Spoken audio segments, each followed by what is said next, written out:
ঈমান কি জিনিসটাকে বুঝতে হবে।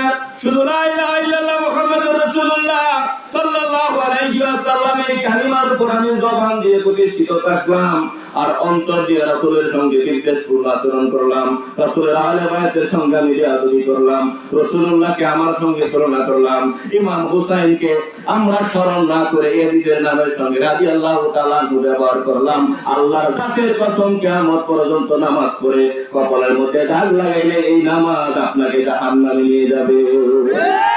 যেই নামাজ পড়লে জান্নাত নিশ্চিত হয় সেই নামাজ আমরা পড়তে চাই।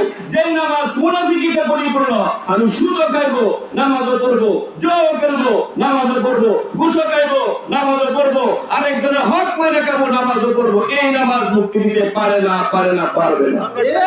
আমরা এই নামাজ চাই না, আমি সেই নামাজ চাই যেই নামাজে শুধু আমার দেহ নয়, আমার দেহ মন প্রাণ সব কিছু মালিকের কদমে নিয়োজিত থাকে।